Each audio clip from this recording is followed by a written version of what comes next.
Yeah, hi there. These comments are for Bijal. This is Michael. I'm the founder, owner, and the materials writer for all of your lessons at the 7-step system to pass the TOEFL IBT. And let's take a look at your specific question. So you said, I've gone through all your videos, and I think that you're referring to my speed reading videos. Am I right? So I have 70 different speed reading videos. In each video, you'll have a reading passage. You have 60 seconds to read the passage. It's an academic passage. And then you answer 5 or 6 questions about the passage. So the purpose of those particular practice tests is to improve your speed reading, right? So you say you keep getting 50% of the reading questions wrong. So when you see the correct answer, you know that it makes sense.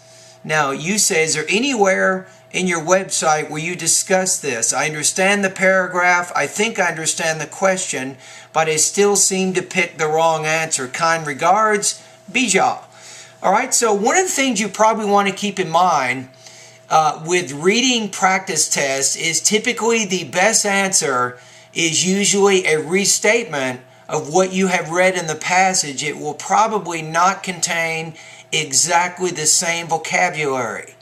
Now what that means for you is you have to have very good knowledge of synonyms and be able to identify words which are similar to what you have read in the reading passage. Now the other thing I want you to be aware of, there are 5 specific things that you can do to improve your overall reading comprehension and ultimately to improve your overall reading score on the TOEFL IBT exam. Now, in the next part of the video, I want to go over what these 5 things are. Now, before I get into the 5 ideas, there is one thing I want to tell you, is my reading practice tests at my website are designed to improve your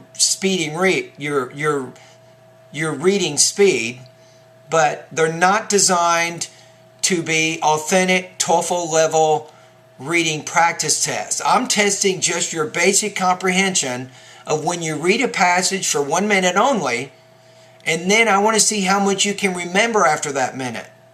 And what you're doing is gradually you're increasing your speed reading from 100 words a minute to over 350 words a minute. So that's the whole purpose of those speed reading practice tests. So you should not use these as a replacement for the TOEFL level reading practice test. Now, I don't have TOEFL level reading practice test at my website. You want to use a TOEFL book for that. I would recommend the Cambridge or the Longman, maybe even the Barron's TOEFL preparation books for that. Okay, now let's go back to the 5 things. Number 1, you want to make sure you have very good knowledge of vocabulary. Like I just said a minute ago, the best answer is usually a restatement of what the speaker has said. So that means you have to have a very good knowledge of synonyms, which means you have to have very good knowledge of vocabulary. So my first step, make sure you learn all 1,700 of those vocabulary words, and that's going to help you immensely during the TOEFL reading part of the exam. Number 2, probably the most important of all of them, maybe I should make it 1, but number 2 is read extensively for about 45 minutes a day or every other day, and you want to do this for several months.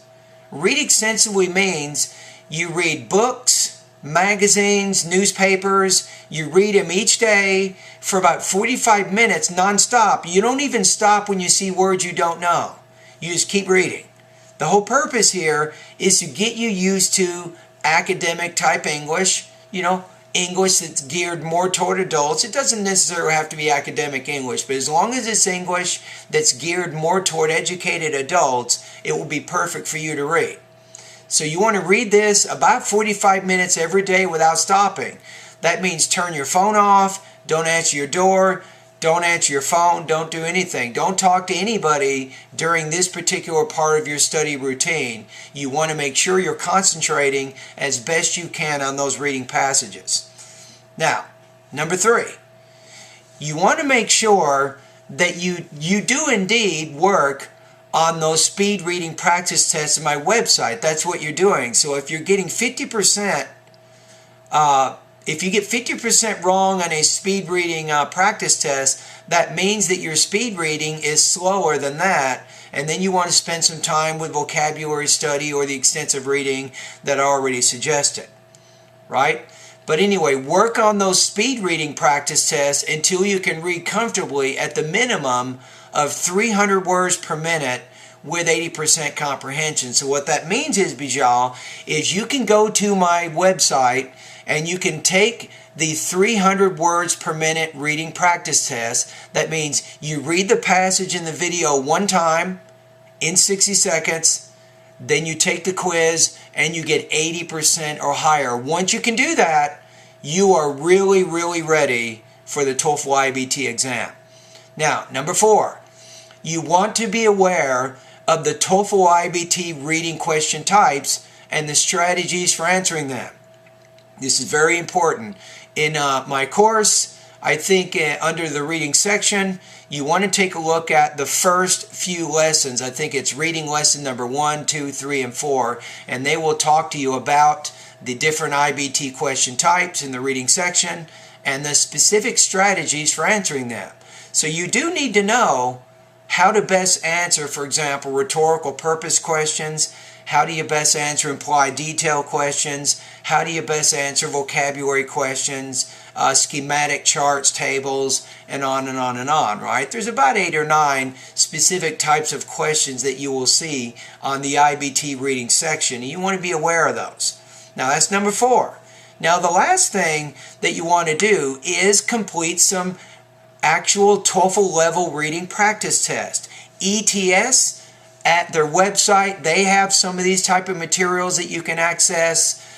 Different TOEFL books like Barron's, Kaplan, Cambridge, even Longman, they also have reading practice tests. So in addition to the 4 things I just mentioned, you should probably take a TOEFL level reading practice test, maybe once a week or every other week, so that you can begin checking your progress. Now, once you do a practice test, the most important thing is the analysis of it, Bijal. Now, what that means is you go over and you pay attention to the answers you missed.